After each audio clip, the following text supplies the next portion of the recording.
pleasure of talking with Raresh Poda, also known as the famous physician in heels, or Professor Diva. So I love those names. And so every time I see a new video, you seem to gain more and more followers. Raresh, how can physics explain that? That's a brilliant question. Um, Physics can explain anything and everything, and I'm a very firm believer that physics is just knowledge. Physics is our human pursuit of knowledge, of wanting to know more. And that's a good question. I would say entropy. The universe tends to expand, right? We started from this very small, dense, hot mass of just everything, of particles. That was the Big Bang, and it exploded and it started expanding. And this is one concept that we use called entropy. Things turn towards greater, grander, more chaotic states. I think my account works in the same way, right? It started with a very small community of a couple thousand people, and now we are at a whopping 125,000. So I'd say entropy from physics can explain this exponential growth in my following. Yes, and tomorrow it's going to be more and more. It's every day more. That's awesome. Congratulations. Actually, thank you very And much. well, your work is amazing. You make physics feel accessible and joyful for people who might not normally connect with physics. And it is a brilliant idea. It is inspiring. And honestly, if I had a professor like you, I think I would have understood physics much better. Oh, and, thank you. and for those who are curious of watching your videos, who is Raresh? Tell us a little bit more about yourself. Absolutely. I am a physicist at heart. I always say that physics is the love of my life. It is my main occupation.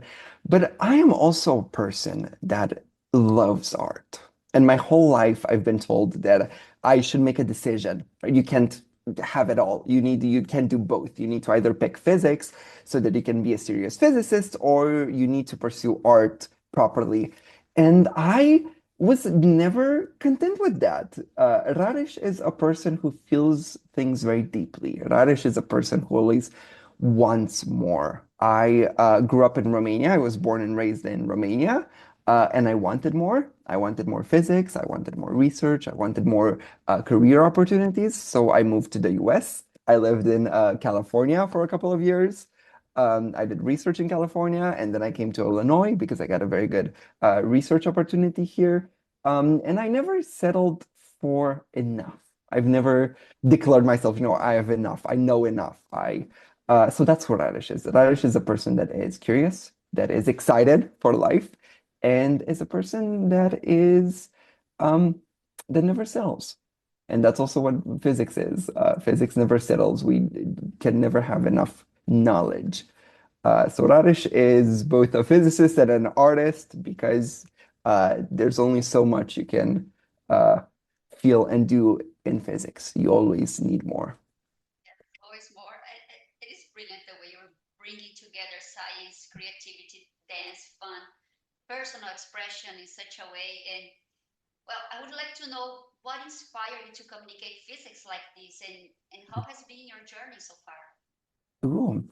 Um, People told me that I have a certain personality that works very well on camera. And people really inspired me to start making reels. And because I'm both a physicist and an artist, a heels dancer, I decided that I wanted to make reels about my two loves in life, physics and, art and dancing. But I never made the connection to actually combine them. But funny enough, those were the reels that really caught people's attention. The ones where I talked about physics openly, and the ones where I talked about heels dancing openly, or where I danced. And my sister, funny enough, came with the idea. She said, Raresh, what if you combine them in one reel? What if you made a reel where you were both a physicist and a heels dancer at the same time? And I thought about it, and I realized that I could use heels to get people's attention, to hook them. And once I got their attention, I could actually do one of the things I love most in life, which is teach physics. And it worked. It worked perfectly. It worked brilliantly. And Professor Diva, you really enjoyed that title. Funny enough, it was from one of my followers' the comments.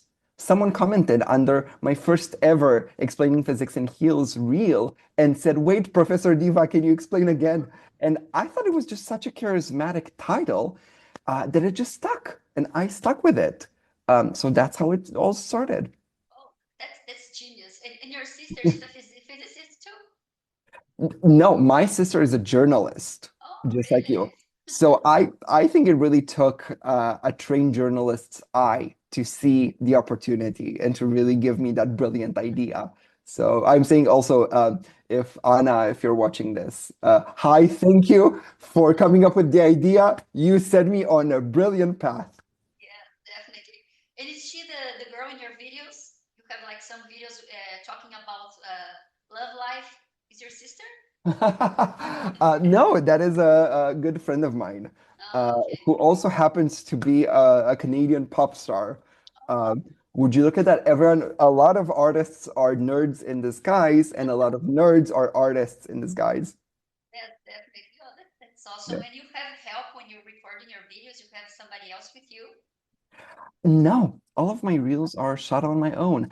I sometimes, for certain explainers, ask for help around the physics department, and other physicists, when they're on break, they help me with some explanations because some of them require multiple people.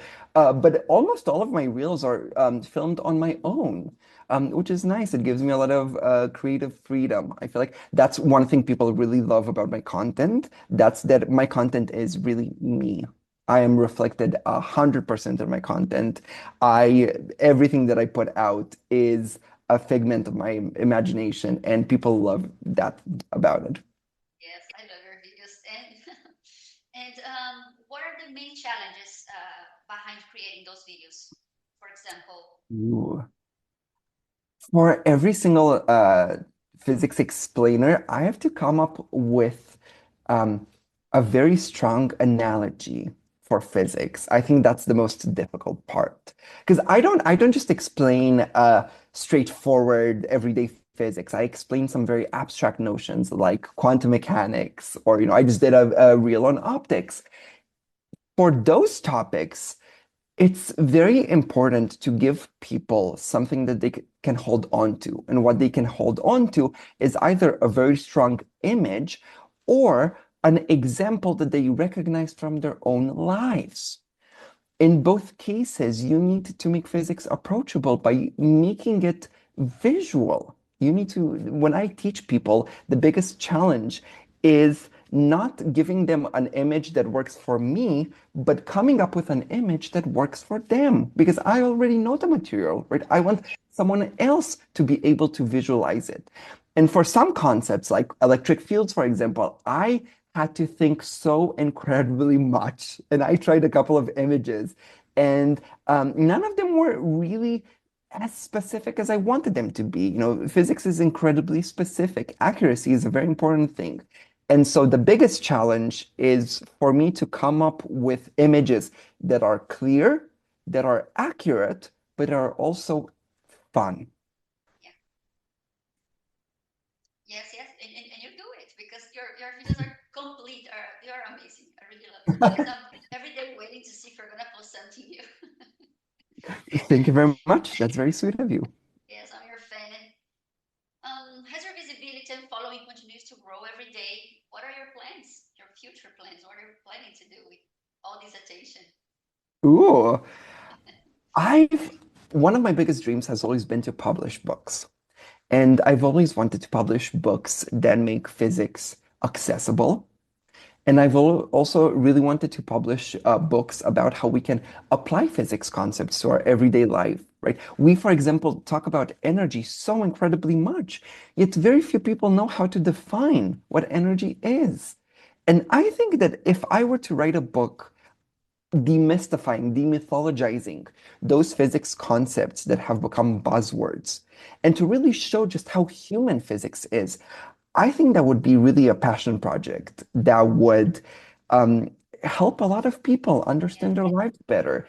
And it's nice for me now to have a platform and for me to reach so many people and to have gained the trust of so many people that if I were now to publish a book about something that I'm so incredibly passionate, I know people would give it an honest attempt. People would read it sincerely because I gained their trust, because they know me now for being a person that wants to pursue to further education with good intentions. So I really next want to publish books. I generally that's one of my biggest goals with Professor Diva. Yeah, definitely you do that. Have you checked Amazon for publishing your book? I absolutely have. I'm looking at different options. I People have also been very vocal about supporting me, which has been absolutely heartwarming. The support has been not only insane, it has been life-changing. So yeah, at this point, people have given me so much support. I have no choice but to believe in every single dream that I come up with. I am so ready to bring to fruition so many things. I want to show people really what it means to be a physicist. So absolutely, Amazon, I've been looking at it. I've also been looking at forms of hybrid publishing, for example. For me, for example, to contract someone just to get a bit of help just publishing and me being entirely responsible for the promotion of the service. We live in such a fluid world right now. There's no longer one big office that is responsible for, everything. Right now, social media has given so much power to the people that it is remarkable. If people follow you instantaneously, you have access to so many more things, including publishing. So yeah, I might publish independently. Yes, yes. Good luck. I'm sure that's gonna be amazing what you're gonna bring to us. Thank you. And Raresh, I saw that you were in Japan. Can you tell us a little bit more about your trip in Japan? Absolutely. Japan was life-changing. It is. I visited a friend of mine whom I met in college. We were both part of a literary society, coming back to the idea that, physicists can do more than just physics, that we as humans, we should pursue more. And she invited me to Japan, and I knew it was one of the places that I would be just transformed by. And it's remarkable. Japan has such a deep respect for rituals. Right? For example, a Japanese dinner lasts 2 hours, and you start with a tiny bit of sashimi, which is raw fish, and then you go on to some cooked vegetables, and then you have some tempura, then you have some sushi and some Japanese hot pot. All of those little plates that have very little servings that are supposed to be enjoyed in order are what create this absolutely beautiful process, this beautiful ritual where the end result is not the focus. It is not the goal. You're not supposed to eat your dinner very quickly and be done with it and go back to your work. You're supposed to enjoy it and you're supposed to honor each step along the way and be transformed by the process. That is one life lesson that I am so excited to apply to my own life, to my research, to the way that I teach, to the way that I learn and study physics, right? Studying physics should not be about just knowing how to apply a formula. It should be about the way that your brain expands. It should be about those intermediate steps that come into play when studying. That was in Japan absolutely remarkable. And it was present everywhere. From the way you go to a tea ceremony, for example, and again, just drinking tea is not the goal of the ceremony. It is the idea that you enter a space with your left foot, that you have to bow and accept the bowl of tea before you rotate it with two motions. And then when you drink it, for example, you're supposed to drink it and show the host you're enjoying it by slurping. All of these little steps were remarkable for me to discover and to learn. Japan was superb, entirely superb. I enjoyed the culture greatly. And I've gotten, for example, right before the interview, I was drinking an espresso from one of those teacups I got from Japan. So I would like to believe I brought back a lot of Japan with me. So thanks for asking about that trip. I love talking about it. You just have to mention the word Japan to me, and I will talk about it endlessly. Yes, I would love to go to Japan. I've been in South Korea. I know that Mm. it's close, but I would love to go to Japan. And I saw that they have some flights here direct from the city that I live in. Probably I will go. I'm planning on doing that. So I want to hear your opinion about it. And I got excited now what you said. Yeah, that's awesome. So, Raresh, I want to tell you that the other day I was walking with my friends, and they also love your videos. And a car passed by, and there was a very loud music. And I was just wondering why the sound seemed to slow down as it moves. And then my friend said, "You should ask Professor Diva." So, and I said, "Oh, I'm going to interview him. I'm going to ask if I can interview him because that's the impact of your work. When we see different things that physics can be explained, immediately you're connecting with you, and people remember you all the time, even throughout the day that we're doing other things. So thanks so much for your videos." I adore that. Wow, thank you for telling me that. It means the world to me that people think of me. And it means the world to me that, for example, a car just walks by and instantaneously my videos make people wanna find out why. Curiosity needs to be sparked. I love that. People send me so many reels now on Instagram w with anything from, people dancing to cars doing fun tricks or to people explaining physics. And every single time when I get a reel, people tell me like this reel made me think of you, or this reel, I thought that this would be great inspiration for you, Professor Diva. So it means so incredibly much to me that people now that I get to exist in so many people's lives and existences. And to answer your question, because I never skip an opportunity to talk about physics, this is a really fascinating experience called the Doppler effect.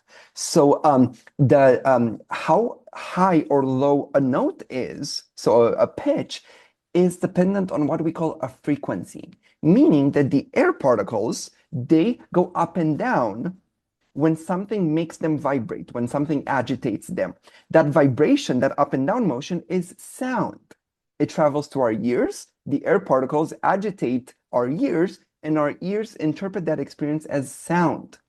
The problem is that when, for example, a car that's honking its horn, when it is going towards you, when it's coming towards you, because the speed of the car makes the air particles move faster towards you, our ears intercept the particles as themselves moving faster. And a faster motion means a higher pitch. So it means a higher note. So when a car is moving away from you, because now the air vibrations reach you more slowly, slower means that they vibrate more slowly, which means a lower pitch. And our ears are more keen to high pitches than to low pitches. So when a car is coming towards you, we feel it as being higher and even louder because we're more keen to hear high pitches or high notes. But when it's moving away, because it's a lower pitch, our ears are not as sensitive to that. And so we tend to forget about those objects moving away. So I hope that makes sense. That's the Doppler Yes. effect. Thanks for explaining. And when I see my friends, I'm gonna say, I know what's that. It's the Doppler effect. Please, Thanks, please do. Professor Diva. Yeah, and I see that my friends they also follow you. When I enter to see your videos, appears this other person and this other person is also following. Yeah, your videos are awesome. And just one more question. This is like Please. I don't know if it's a good question, but I get like curious about where you found your first heels for the videos. Where did you Well, get Yeah, where did you get your first heels for the videos? Where did you why, find them? I'm glad you like them. They are all of my heels are from this one company that I'm a huge fan of called Burju. They make denser heels. Their heels are, I'm a man in heels. My weight, my center of mass is not in the same position as a woman's center of mass. I am heavier. The fact that Burju shoes, the Burju heels, can sustain me, and I love doing so many tricks in heels. I'm one of those dancers that does cartwheels and pirouettes and turns and gets through the floor and comes up. Those heels have absolutely never failed me. Burju, I love your shoes so much. I'm not sponsored. I'm just a huge fan as a dancer. So I gotta say, and their styles are so good. I love the moment my page started blowing up, I went on Bourjois and I got me so many different pairs. I got the red pumps, I got the black thigh-high boots. I knew it was a good business investment. I knew that, those heels were gonna look great on camera. So that's where I got them from. That's where I get all of my shoes from. I am a huge fan of their work. Awesome, awesome. Yes, you, like I don't know, you're moving like in such a way that I say, oh, he's not falling. Yes, those shoes, those are the trick. Truly, that's a great way of putting it. It's the heels. Heels. Always go for the heels. Oh, awesome. So, Raresh, I think I already took so much from your time and I learned a lot about you. I hope we can talk maybe in the future again. And I really wish to see you growing and growing and having a lot of more success. I think you deserve it. Your videos are amazing. And thank you so much for your time. And I hope Bonjour becomes your sponsor after this, after this Fingers conversation, crossed, please. because I will check their website after this conversation. Right? I would too. Yeah, Burju hit me up. Look at this. yeah. Truly. But thank you. This was absolutely lovely. And thank you for all of your kind words. And I would love to chat again. This was lovely. Yes. Thank you so much and enjoy your evening. Thank you very much. You too. In heels. Today's lesson with Professor Diva, what is energy? We use the term energy a lot, like you have such a good energy. Well, energy is an object's potential to move. For example, I am up on this ledge above the ground. If I jump, I am going to start moving, right? So by being above ground at a particular height, I have the potential to move. So I have energy. This is what physics calls potential energy. Remember Newton's first principle?